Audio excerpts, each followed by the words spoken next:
Abramos la palabra de Dios en el libro de Santiago. Santiago capítulo 4, versículo 1 en adelante. Santiago capítulo 4, versículo 1 en adelante. Y quiero compartir esta palabra que Dios nos ha dado, que hemos titulado Humíllate y vencerás. Dile al que está a tu lado, humíllate y vencerás. Dígale al que está a su otro lado, humíllate y vencerás. Amén.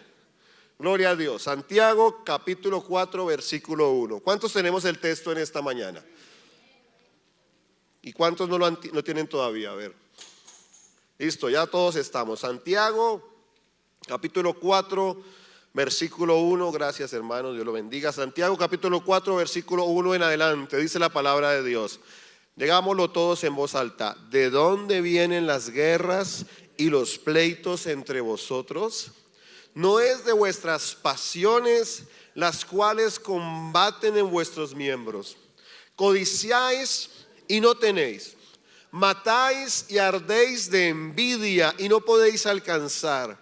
Combatís y lucháis, pero no tenéis lo que deseáis, porque no ¿qué? Dice el versículo 3, pedís y no recibís, porque pedís ¿qué? Para gastar en vuestros... Oh almas adúlteras, fuerte. Oh almas adúlteras, fuerte esa palabra. ¿No sabéis que la amistad del mundo es enemistad contra Dios? Cualquiera, pues, que quiera ser amigo del mundo, se constituye en enemigo de Dios.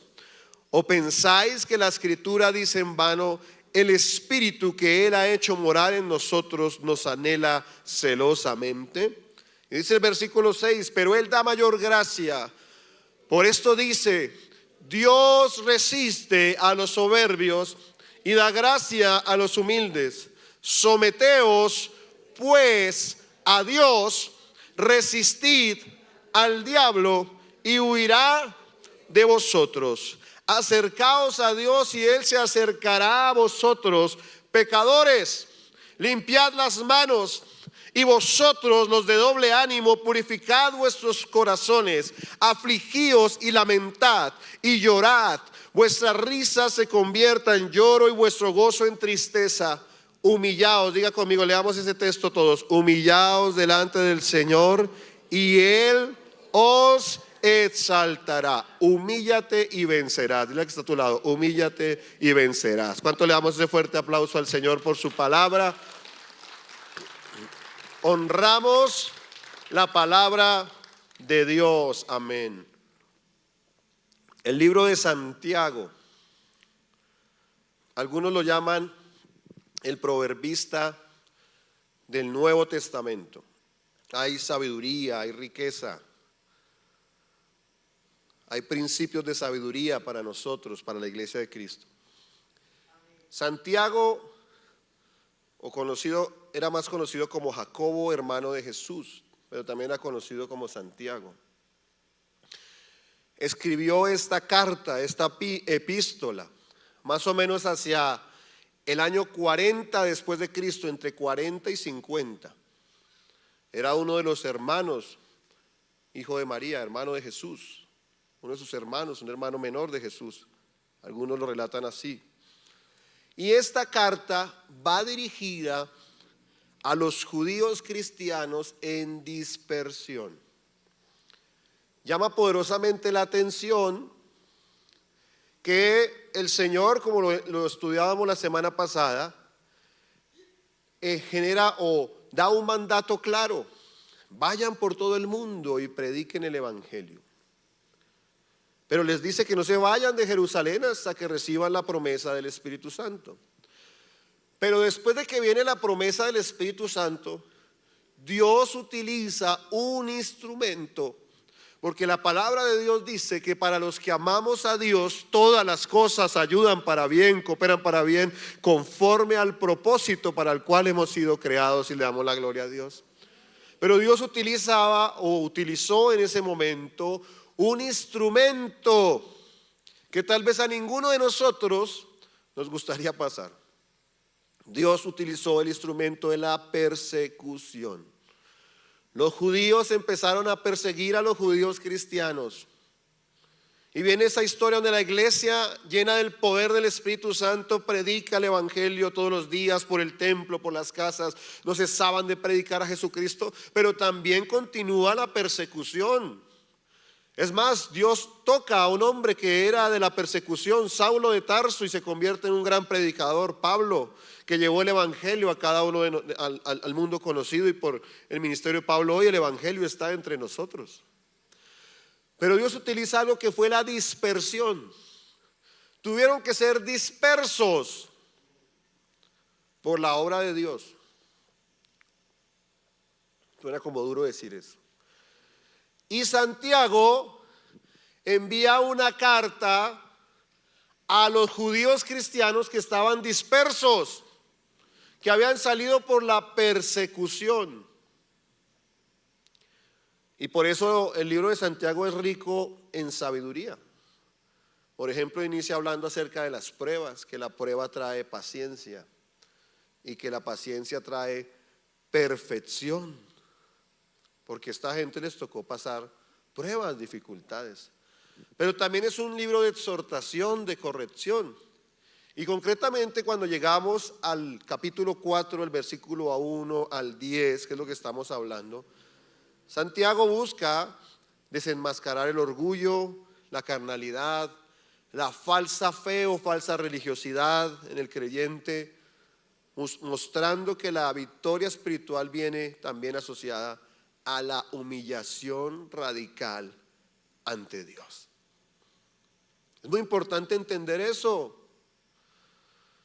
Hay un principio espiritual poderoso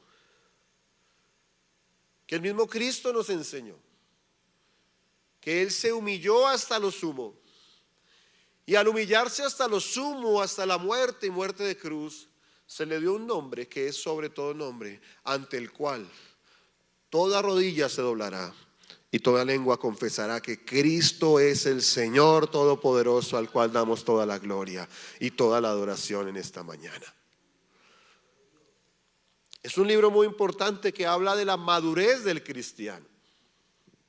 Es decir, que en la medida que vamos caminando con Dios tenemos que crecer, tenemos que madurar. Empieza a suceder algo que es que el fruto de arrepentimiento es evidente. Cuando nosotros conocemos a Cristo, cambiamos, cambia nuestra manera de pensar, cambia nuestra manera de actuar, cambia nuestros principios, cambian nuestros valores, y en consecuencia empezamos a dar fruto. Dile al que está a tu lado, no te puedes quedar ahí donde estás. Siempre vamos creciendo, siempre vamos avanzando, siempre vamos glorificando a Dios. Dice que es como la luz de la aurora que va en aumento hasta que el día es perfecto, y algunos interpretan que siempre va a ser bendición, bendición, bendición. No, eso significa que siempre estamos creciendo, siempre estamos fructificando, siempre estamos avanzando, estamos madurando y le vamos dando la gloria a Dios. Que nuestra vida le dé la gloria a Dios, que nuestra vida le dé alabanza a Dios. Oh, aleluya, que nuestra vida le honre. Y eso es lo que Santiago está queriendo enseñarle a los cristianos de ese tiempo. Que como decía el apóstol Pablo, no nos podemos quedar como niños. Tienes que crecer. Dile al que está a tu lado, tienes que crecer. Tienes que dar fruto. Dile, tienes que dar fruto. Dígame a mí también, tienes que dar fruto. Tienes que dar fruto. Y eso es lo que está diciendo Santiago. Santiago habla, por ejemplo, de que la fe sin obras fue muerta. Pero incluso fue criticado. Martín Lutero, que fue uno de los grandes reformadores, decía que esta epístola era la epístola de paja, decía porque era poco eficaz para el evangelio. Yo sí creo firmemente que Martín Lutero pues estaba errado en esa apreciación, porque primero la Biblia dice que toda la escritura es inspirada por Dios, pero también, si es cierto, la gracia de Dios nos ha salvado. Gloria a Dios por esa gracia. ¿Cuánto le dan la gloria a Dios por esa gracia? Bendecimos el nombre de Dios por la gracia. Por gracia sois salvos, y esto no de vosotros, pues es don de Dios. Y Lutero era enfático en decir que solo la gracia de Dios salvaba al ser humano, y tenía toda la razón, y tiene toda la razón, porque eso enseña la palabra de Dios. Pero la gracia de Dios que Él ha depositado, su misericordia, el amor de Dios que Él ha depositado en nosotros, tiene que generar un cambio en nosotros, una madurez en nosotros, un crecimiento, una eficacia para que nuestras obras y nuestros frutos evidencien lo que Dios ha hecho en nuestras vidas y le demos la gloria a Dios en todo. Dice la Biblia, da las gracias y la gloria a Dios en todo, porque esa es la voluntad de Dios para nosotros. No podemos seguir como niños. Gloria a Dios cuando nos enseñaron los rudimentos. Gloria a Dios cuando venimos a Cristo y nuestra vida fue cambiada. Pero dile nuevamente al que está a tu lado, tenemos que crecer. Y por eso es muy importante, como lo vimos en esta palabra, o como se titula esta palabra, humíllate y vencerás. La clave, hermano, del cristianismo es humillarnos delante de Dios. Y en este siglo, un siglo que a pesar de que se quejan mucho o nos quejamos mucho, es el siglo donde ha habido más desarrollo, donde hay mejor calidad de vida, donde los índices de bienestar han avanzado, han crecido, ¿cierto? Donde se exalta al hombre y, como algún filósofo decía, el superhombre y la muerte de Dios. Se busca divinizar al ser humano. Una sociedad hedonista, una sociedad que vive para el placer, una sociedad que vive para la vanidad, una sociedad que vive para el ego. A esta generación hay que enseñarle que el camino es humillarse delante de Dios. A esta generación hay que enseñarle que el alma que pecare, esa morirá. Y hay que enseñarle a esta generación que solo Cristo no solo es Salvador, sino es nuestro Señor, nuestro único Rey. A Él damos toda la gloria y toda la alabanza. Porque la clave es humillarnos. El mismo Cristo lo modeló con su ejemplo y con el principio. Pero volviendo, ya pasando un poco esta introducción, volviendo a la palabra de humíllate y vencerás, con base en el libro de Santiago, en la carta de Santiago, capítulo 4, versículo 1 al 10. El punto 1 que quiero tratar hoy para responder a este tema principal de humíllate y vencerás, lo primero que quiero decir es que humíllate y vence tus pasiones. Dile al que está a tu lado, humíllate y vence tus pasiones. Y volvamos a la palabra, al versículo 1. Santiago capítulo 4, versículo 1 dice la Biblia, ¿de dónde vienen las guerras y los pleitos entre vosotros? Y vamos respondiendo preguntas. Algunos dicen, ¿por qué yo soy así? ¿Por qué soy tan malgeniado, tan conflictivo, tan problemático? ¿Por qué soy así, como que no me la quiero dejar montar de nadie? Eso debe ser porque mis papás eran así. Eso debe ser porque me tocó un contexto muy difícil, muy duro, muy complejo. Pero Santiago no responde así. Santiago dice, ¿de dónde vienen las guerras y los pleitos entre vosotros y en vosotros? Y dice, ¿no es de vuestras pasiones que las cuales combaten en vuestros miembros? Y después da una afirmación muy fuerte. Codiciáis. ¿Qué es codiciar? ¿Cuál es la diferencia entre la avaricia y la codicia? La codicia es querer algo que no tienes. La avaricia es querer más de lo que tienes. Codiciáis lo que no tienes, ¿sí? Para que lo miremos un poco más profundo. Y no tenéis, aunque lo quieres, no lo que. Está respondiendo una pregunta tremenda. Dice, ¿dónde vienen los pleitos, las guerras entre vosotros, de las pasiones, las cuales combaten, se manifiestan en ustedes mismos, en sus miembros? Y continúa diciendo, codiciáis y no tenéis, matáis y ardéis ¿de qué? Tremendo que cuando dice matáis, el Señor explica ese de no matarás diciendo, pero no solo es matar, sino también a través de las palabras se mata a otro, a través de la calumnia, de la injuria, de la mentira, de la crítica carnal. Matáis y ardéis ¿de qué? y no podéis ¿qué? Alcanzar. Mire, este texto está mostrando lo maluquito de la naturaleza humana. Eso maluquito, ¿no? Que uno no puede ir al vecino tomándose una foto en una red social en otro país porque como que ya empieza algo por dentro feo. ¿Cuál es el problema? Que Dios lo... Pero hay que reconocer que en la naturaleza pecaminosa humana es así. Las envidias, los pleitos, los conflictos, la codicia. Y quiere que le diga algo a mi hermano y mi hermana. Lo tremendo de esto es que esto no estaba dirigido ni siquiera a gentiles. No estaba dirigido a inconversos. Estaba dirigido a gente creyente. Lo cual me permite concluir que esto pasa en el pueblo de Dios. Y continúa diciendo: matáis y ardéis ¿de qué? Y no podéis alcanzar. Combatís y lucháis. Queremos hacer las cosas en nuestras fuerzas, pero no tenéis lo que deseáis. Número uno, porque no ¿qué? Pedís. Y aquí habla de una clase de personas. No tenemos porque no ¿qué? Pedimos. Primera verdad bíblica, hay que ¿qué? Pedir. Hay que pedir. Pero hay otra clase de gente que ya ha avanzado al pedir, pero dice, combatís, lucháis, pero no tenéis lo que deseáis porque no pedís.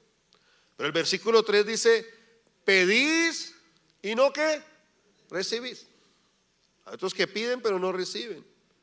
Y entonces el mismo escritor responde, ¿por qué no reciben? Porque pedís ¿qué? Mal, para gastar en vuestros ¿qué? Deleites. Tremendo. Humíllate y vence las pasiones.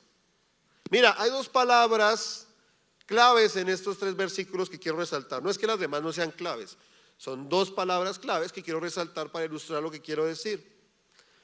La primera la encontramos en el versículo 2, cuando dice lo que deseáis, la palabra deseáis.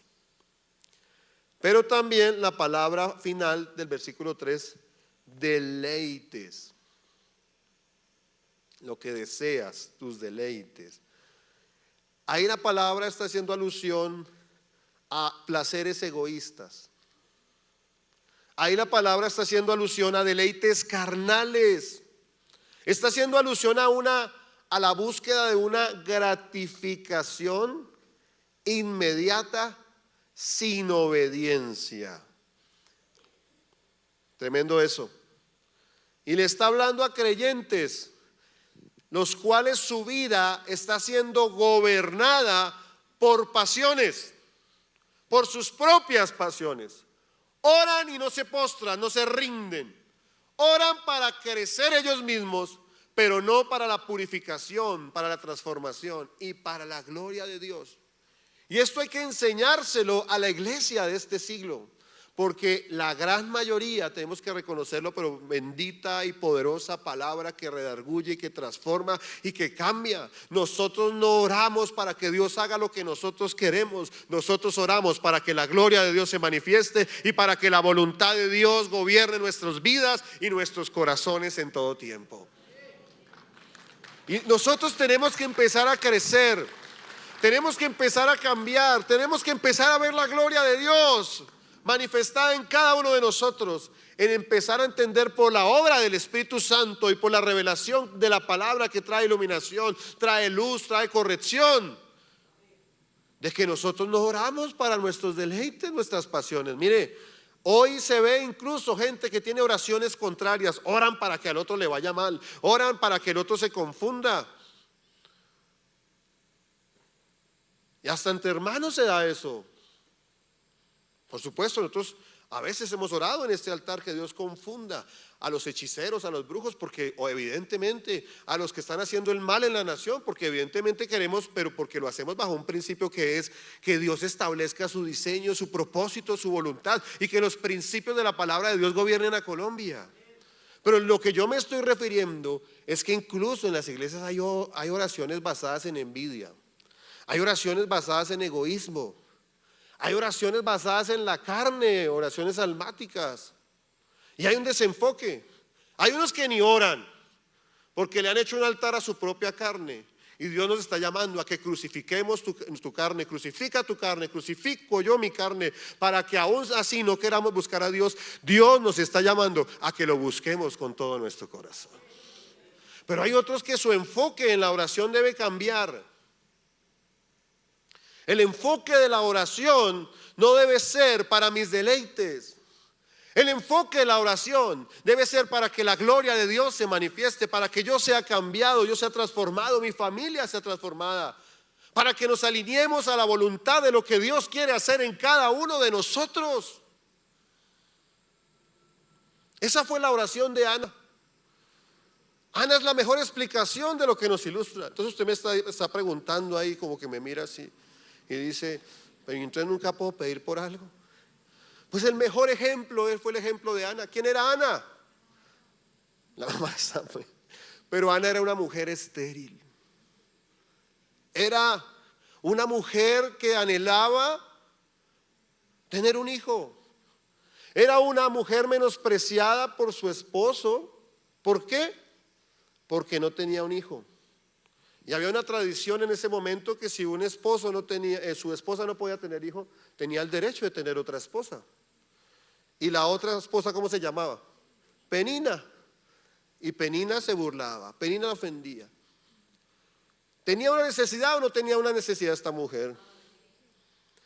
Pero la oración de Ana se volvió sintonía con Dios. La oración de Ana sí era una necesidad, pero la necesidad de ella fue sabia, tuvo entendimiento espiritual, tuvo discernimiento del espíritu. Donde Ana dijo, Señor, si me das un hijo, yo lo consagraré para ti. Será consagrado para ti. Será consagrado para la voluntad de Dios. Y nos damos cuenta que Samuel fue un liderazgo de transición. Samuel fue el último juez sobre Israel. Fue sacerdote y ungió al primer rey. Samuel era un liderazgo de transición. El último anterior juez a Samuel fue Sansón, un juez que sirvió a Dios, pero fue alguien que se desvió de la voluntad de Dios. Fue alguien que se dejó llevar por su carnalidad y frustró en su vida parte del diseño de Dios. ¿Sabe qué era la oración de Ana? Señor, Sansón no fue, pero si me das un hijo, mi hijo será consagrado para seguir cumpliendo el diseño que tú tienes para la nación. Mira la diferencia. Tu oración debe decir, Señor, mira esas ventas que no salen. No, tu oración debe ser, Señor, haz de esta empresa un instrumento para tu gloria. Que a través de las ventas que yo hago pueda testificar del glorioso Dios, del poderoso Dios, que pueda decir, Dios, tú eres el que ha abierto las puertas para que muchos puedan ver que la gloria de Dios se manifiesta en mi casa y yo soy testigo de un Dios vivo y de un Dios poderoso. Tu oración tiene que cambiar. El enfoque de tu oración debe cambiar. El enfoque de tu oración debe ser diferente. El enfoque de tu oración, como lo dice Santiago, no debe ir dirigido a tus propios deleites, sino que debe ir dirigido para que la gloria de Dios se manifieste en cada uno de nosotros. Aleluya. Dice la palabra de Dios que Dios conoce nuestras peticiones antes. Pero qué hermoso cuando hay un pueblo entendido que su prioridad es la voluntad de Dios, que su prioridad es glorificarle. Hay un padre que se siente agradado. Este es mi hijo amado en el que tengo complacencia. ¿Cuántos padres hay aquí? Levanten la mano. ¿Qué pasa con usted cuando un hijo es agradable? Usted se esmera, ¿por qué? Por ayudarle, por bendecirle. Cuanto más nuestro Padre que es bueno, nuestro Padre celestial al que amamos. Y en este momento podemos levantar nuestras manos al cielo y darle la gloria y decirle, Padre, gracias por tu palabra, porque nos permite cambiar el enfoque, Señor Jesús. Oh Dios del cielo, Ayúdanos, Señor, a que nuestras pasiones, diga conmigo, nuestras pasiones no nos gobiernen y que tú te glorifiques en el nombre poderoso de Jesús. Lo que Santiago habla acerca de las pasiones, Pablo lo llama las obras de la carne. Pablo dice: andad en el espíritu y no satisfagáis los deseos de la carne. Es decir, hay una relación directamente proporcional entre el espíritu y la carne. Es decir, entre más carne, menos espíritu. O es indirectamente proporcional. Hay un matemático que me corrija. El hecho, lo que le quiero decir es que entre más carne, menos que espíritu. Por eso el apóstol Pablo dice: andad en el espíritu y no satisfagáis los deseos de la carne. Entre más carne, menos espíritu. Entre menos espíritu, más ¿qué? Más carne. Y entonces había un predicador. Yo estaba estudiando un poco esta palabra, quise escuchar a un predicador sobre esto, y él expresaba lo siguiente y decía que cuando él ya es un hombre mayor, sus hijos ya no viven con él, ya se casaron, pero que cuando él era un pastor joven y un hombre joven, tenía unos niños pequeños y los llevaba a un parque en la ciudad, un parque de diversiones. Y había un jueguito, que yo creo que ustedes conocen, un jueguito que salen como unos, no sé, unas ranitas y saltan. Entonces usted les da con un martillo, ¿cierto? Cuando sale le pegan. Y entonces la gracia del jueguito es que cuando salga la ranita usted le pegue para que ella es decir, que no hayan ranitas salidas, ¿cierto? Y este pastor explicaba que así debe ser con la carne. Que apenas usted vea el más leve salpullido de carne en su vida, ¡pam! Porque si bien es cierto, el nuevo nacimiento nos ha permitido conectar con Dios en nuestro espíritu, lucharemos hasta el último día con nuestra naturaleza carnal. Los que me conocen hace años saben que yo tuve una primera esposa que murió. Era hija de un pastor. Y cuando ella murió, el papá me regaló un libro. O no, creo que me lo prestó. Tranquilo, se lo devolví porque no lo tengo. Y este libro era un libro escrito por un pastor bautista que decía: ¿qué pasa con un cristiano cuando muere? Y este predicador o este pastor en este libro enseñaba y decía que cuando un hombre o una mujer de Dios mueren, pues lo primero es que es honroso, es gustoso. Dice que el Señor anhela la muerte de sus santos porque se encuentran con Él. Estimada es al Señor la muerte de sus santos. Amén. Pero también enseñaba este libro enseñaba que cuando una persona muere, un creyente muere, lo primero que sucede es que es libre de sus pasiones carnales. Es libre, o sea, como que esas luchas carnales, ¿sí?, que operan en el ser humano, la persona es libre. Y me llamó poderosamente la atención, hasta el día de hoy me acuerdo. Lo cual nos permite concluir que lucharemos con ese Davidcito que tenemos adentro, y ahí sí dígase su nombre, porque pues decir todos los nombres me queda como difícil, que tendrá usted y que tendré yo hasta el último día de nuestra vida. Y por eso el apóstol Pablo nos enseña que hay que morir a nuestra carne, que hay que agarrar el masito y apenas salga la ranita, tome.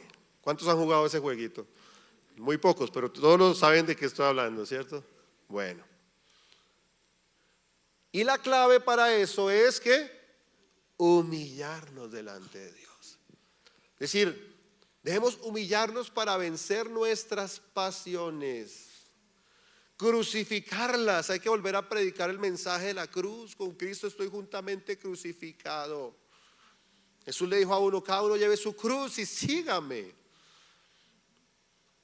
La vida cristiana se trata de una humillación delante de Dios completa, rendirnos permanentemente, humillarnos delante de Dios, no permitir que los afanes, que la vanidad, que el orgullo, que el ego nos alimenten, sino que ir constantemente a Cristo y decirle: Señor, ¿Quién soy yo? Como orábamos hace unos minutos. Y es que la verdad, ¿quiénes somos nosotros? A ver, es que somos muy lindos, muy inteligentes, muy capaces. Solo la misericordia de Dios es la que nos ha llenado, nos ha alimentado. Él es fiel, Él es bueno y a Él damos toda la gloria y la alabanza. Porque por Él, solo por Él y por Él vivimos y para Él vivimos. Mira el que está a tu lado, humíllate y vence tus pasiones.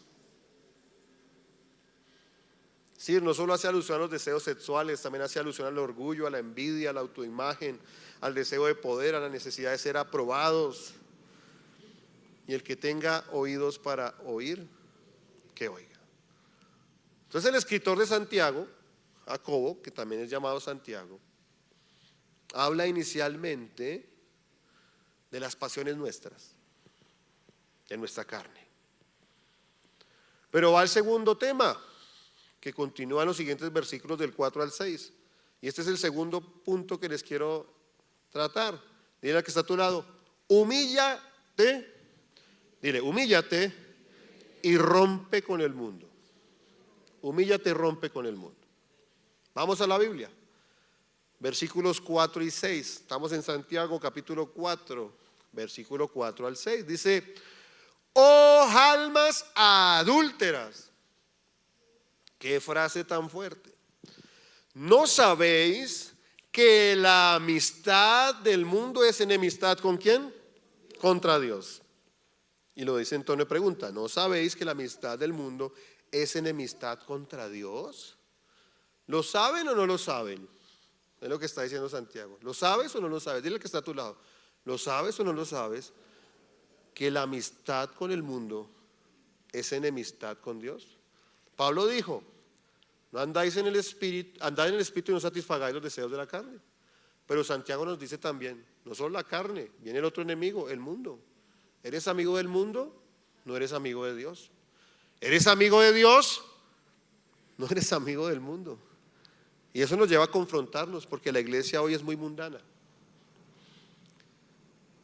Dice el versículo 5, ¿o pensáis que la escritura dice en vano, el espíritu que Él ha hecho morar en nosotros nos anhela celosamente? Y el que está a tu lado, eres propiedad de Dios. Y dile, soy propiedad de Dios. El espíritu nos anhela celosamente. Versículo 6, pero Él da mayor gracia. Por esto dice, Dios resiste a los soberbios y da gracia a los humildes. Mira, Santiago está llamando a unos creyentes adúlteros. Hablemos un poco del adulterio.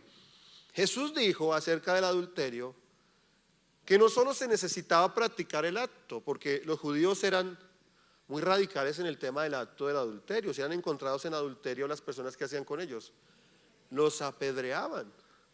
Pero para llegar al acto del adulterio, dice una frase, no es muy bíblica, voy a hacer un paréntesis, del dicho al hecho hay mucho trecho. Pero ese trecho, según Jesús, también es un problema. Porque el Señor Jesús dice que cualquiera que solo haya codiciado, ¿qué es codiciar? ¿Desear qué? Lo que no qué. Lo que no tengo. A una mujer, bueno, traigámoslo a nuestro contexto, a un hombre en el caso de las mujeres, ya adulterado ¿en qué? En el corazón. Lo cual nos permite concluir que el adulterio es una infidelidad, no solo de un acto, sino también de un pensamiento, de una actitud. Hay niveles de adulterio. Todos son graves, por supuesto, pero no solo es el acto, también es el chatear con una mujer que no es la esposa. ¿Cierto? Es mirar o pornografía explícita o implícita, porque hoy las redes sociales prácticamente son pornografía. A mí personalmente me ha tocado en algunas ocasiones cerrar. Una vez me tocó cerrar una red social, la cerré casi año y medio, porque ya estaba desesperado. O sea, yo hacía así, eran solo mujeres, y ya me tenía desesperado ese tema. Y uno como que cerraba, pero y antes la gente dice, es que el algoritmo es como, ¿qué es lo que está mirando usted? Pero no, de verdad me tocó, ciérrela.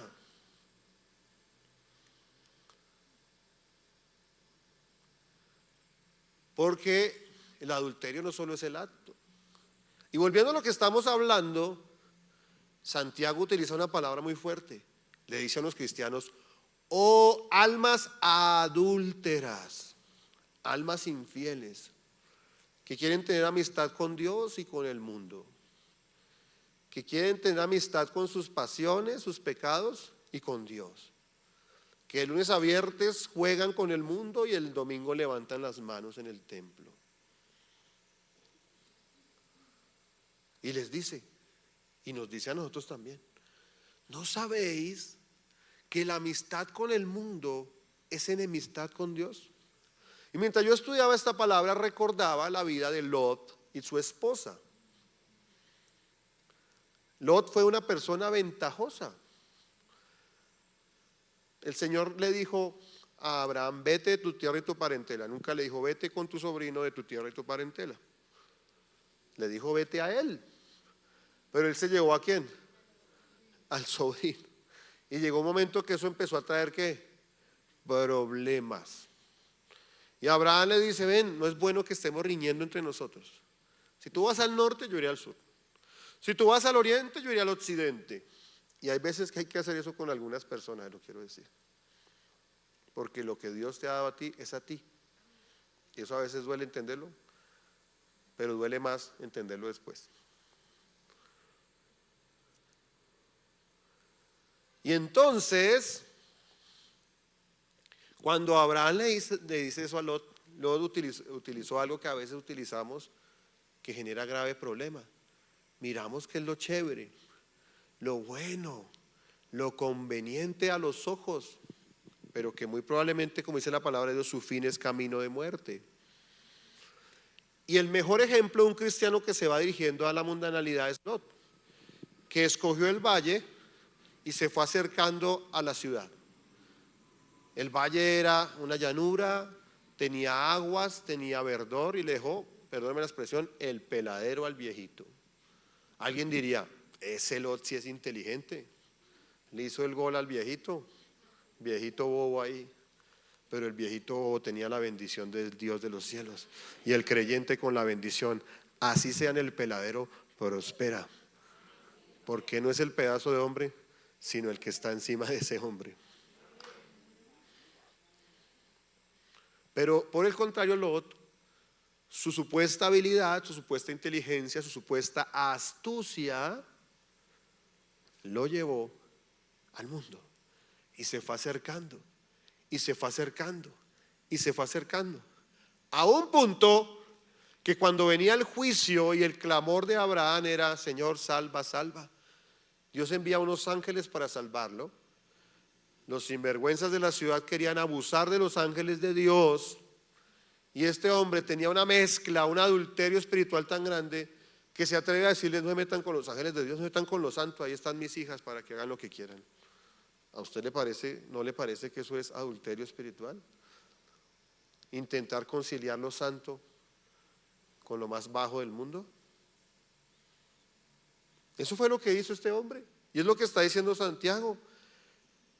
Adúlteros les llama muy fuerte, o almas adúlteras. Dice una palabra filia, afecto íntimo, adulterio espiritual, tremendo eso. Y llama, la amistad con el mundo es ¿qué? Enemistad con Dios.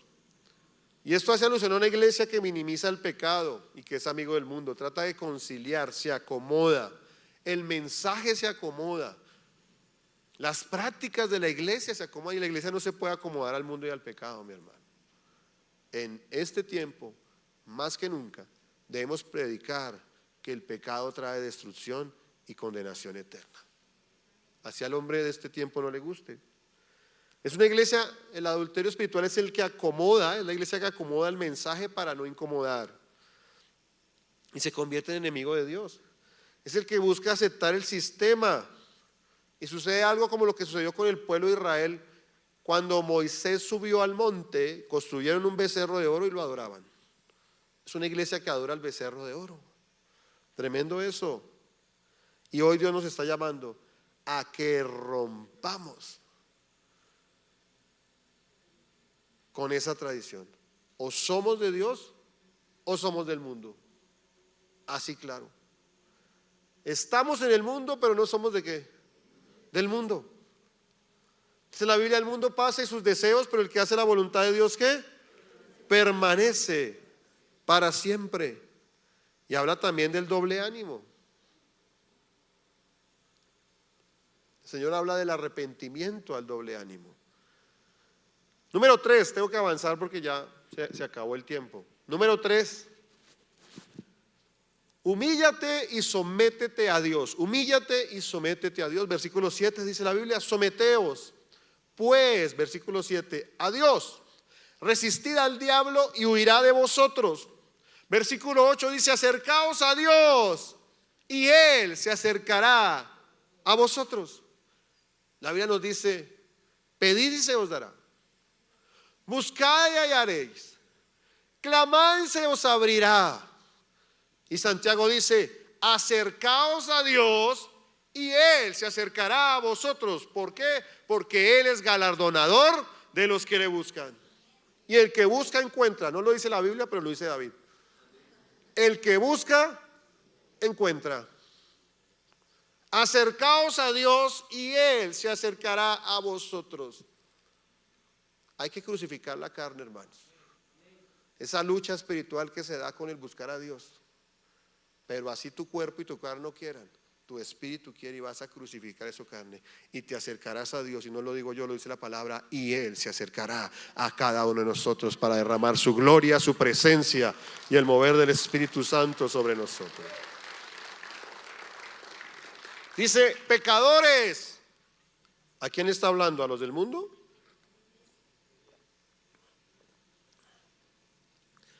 Pecadores, limpiad las manos, y vosotros los de doble ánimo. Mire, lo que más usa Satanás para destruir la iglesia es el doble ánimo, es la inconstancia. Y con lo que más se lucha en una iglesia es con la inconstancia. Pero Dios nos está llamando a ser constantes, firmes, determinados, que caminemos con Cristo y que la gloria de Dios se manifieste sobre nosotros. Limpiad las manos, y vosotros los de doble ánimo, purificad vuestros corazones. El doble ánimo en varios textos, no solo en esto, habla acerca de circuncidar el corazón, de la mundanalidad que lleva a la inconstancia, de estar jugando al mundo y a lo de Dios, de estar jugando con las cosas del mundo y como que pecando, rezando y empatando. ¿Cómo se logra vencer el ánimo? Trabajando en la purificación del corazón, no buscando en nuestra carne generar hábitos o disciplinas que van basadas en el ego y que nos llevan a volver a caer. Hay que trabajar en la purificación del corazón. Y dice: afligíos y lamentad y llorad, vuestra risa se convierta en lloro y vuestro gozo ¿en qué? En tristeza. Esto nos enseña que nos alineemos a la voluntad de Dios, nos alineemos a las órdenes divinas. Pero continúa diciendo, y más adelante lo vemos: párate firme contra el enemigo. Somos dados a decir: resistid al diablo y él huirá. Pero llevamos 7 versículos diciendo, haciendo un análisis para que eso suceda. Hay que luchar contra nuestras pasiones. ¿Cómo luchamos contra nuestras pasiones? Humillándonos. ¿Cómo dice la palabra hoy? ¿Cómo se llama? Humíllate y ¿qué? Vencerás. ¿Lo logramos en nuestras propias fuerzas? ¿Cómo luchamos con nuestras pasiones? Humillándonos delante de Dios, pidiendo a Dios que tenga misericordia, con quebranto, con lloro, con ruego, con súplica. ¿Cómo vencemos la amistad con el mundo? Humillándonos delante de Dios. Y ahí sí, dice resistid. Ahí sí, párate firme y Satanás huirá de nosotros. Pero también dice, acércate con reverencia, lava tus actos, purifica tus intenciones.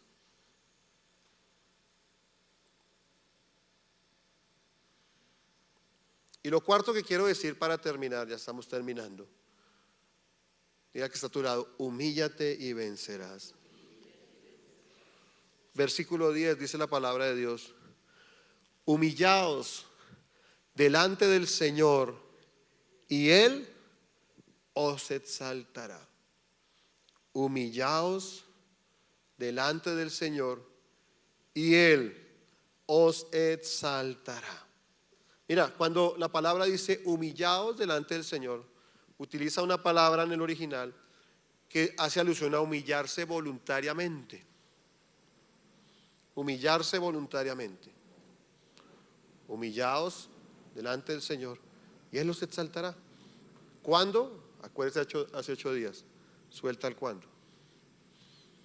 Humillaos delante del Señor y Él los exaltará.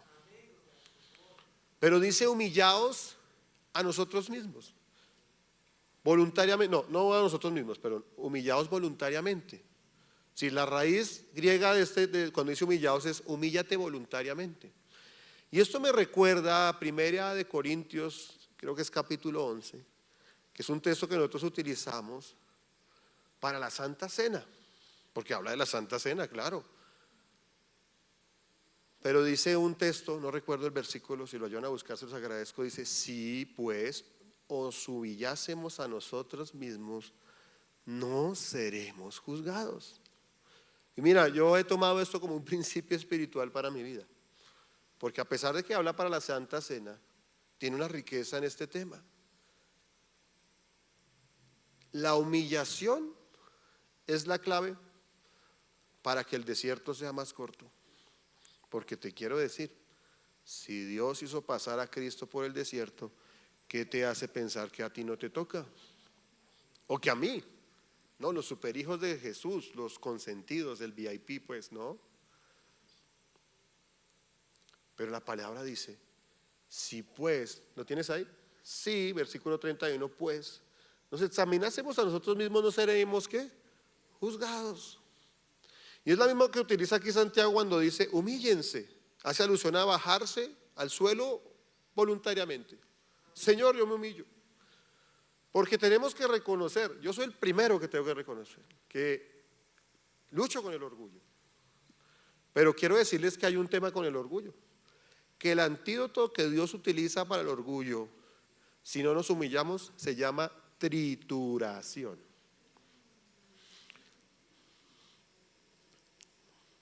Diga al que está a su lado, para el orgullo la trituración.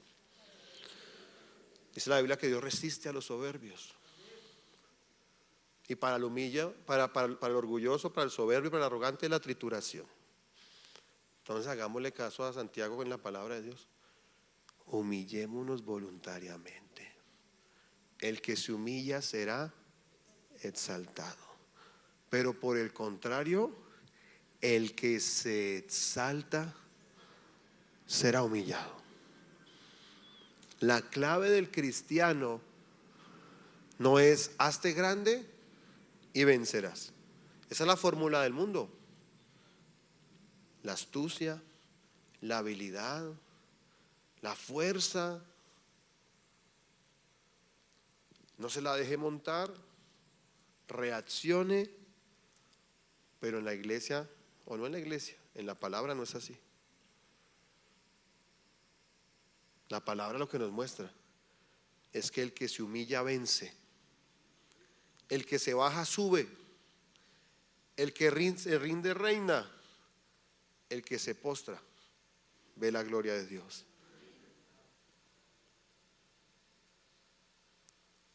Y por eso hoy Dios nos está llamando a humillarnos para vencer. ¿Estás esperando tu exaltación? Examina si ya te has vaciado, si te has rendido, si te has humillado delante de Dios. ¿Estás buscando tu promoción? Dios no comparte su gloria con nadie. Y por eso Santiago dice: humillaos delante del Señor y Él os exaltará.